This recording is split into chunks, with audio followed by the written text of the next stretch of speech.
5 milliards d'individus, c'est-à-dire les 2 tiers de la population mondiale, n'a pas accès à l'imagerie médicale de diagnostic. Donc tout ce qui est au-delà de l'examen clinique, mais qui rentre dans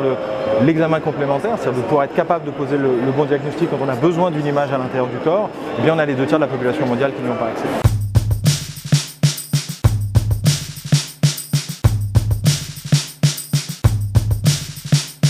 Ecopen, on s'est dit, voilà, il y a eu une trentaine d'années un shift technologique dans les technologies d'imagerie par ultrason, donc on est totalement dans le domaine de l'échographie, mais avec l'explosion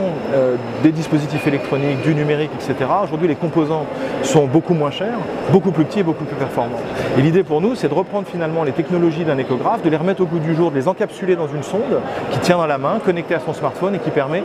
à n'importe quel praticien, professionnel de santé, de pouvoir rapidement faire de l'orientation diagnostique. Et on cherche à rajouter quelque chose qui va permettre aux médecins de faire ce qu'on appelle compléter la sémiologie clinique, c'est-à-dire qu'en plus de l'ausculter, de le palper, de l'observer, de l'interrogatoire, de lui poser des questions, on va pouvoir commencer à regarder un organe, une structure, c'est gros, c'est petit, c'est grave, c'est pas grave, et de pouvoir très rapidement orienter son diagnostic.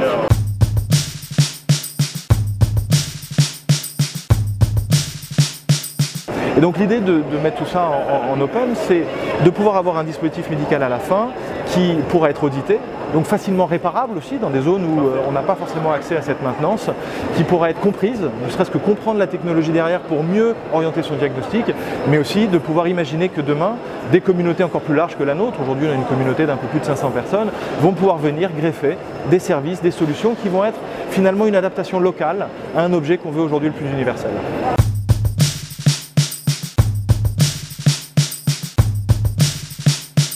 Si j'avais quelques conseils, le premier c'est de dire qu'il ne faut pas avoir peur d'y aller, il ne faut pas avoir peur d'y aller en open source. Il y a des modèles aujourd'hui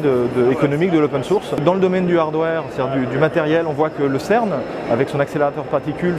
développe toutes ces technologies sous licence ouverte, c'est la licence CERN. C'est un mouvement de fond, que c'est une manière d'être inclusif, donc d'avoir une qualité finalement à la fois de poser correctement le problème, mais aussi de proposer la meilleure réponse à la problématique. Donc ne pas avoir peur de l'open et de l'inclusion, parce que ça permet de faire venir des médecins, des ingénieurs, des designers, des juristes,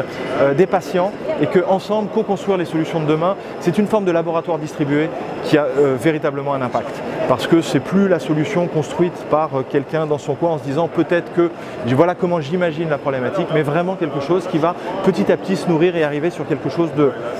finalement qui va répondre au mieux à la problématique posée. Donc ça c'est peut-être le premier conseil. Le deuxième, c'est ne pas avoir peur de s'engager avec d'autres, d'inclure des gens, d'inclure des partenaires. Aujourd'hui, on n'est plus à l'ère de je construis quelque chose dans mon coin et je verrai bien ce que ça donne, mais on est plutôt à l'ère de la co-construction. Nous, aujourd'hui, chez Ecopen, on a plus d'une trentaine de partenaires, je parle de structures, qui soient dans la santé, dans l'ingénierie, des laboratoires de recherche académique, en France, à l'étranger, et une communauté de profils variés, hétérogènes, transdisciplinaires. Et grâce à ça, on a pu construire aujourd'hui ce qui va être le premier produit qu'on va sortir et sur lequel on finit le développement dans les semaines qui viennent.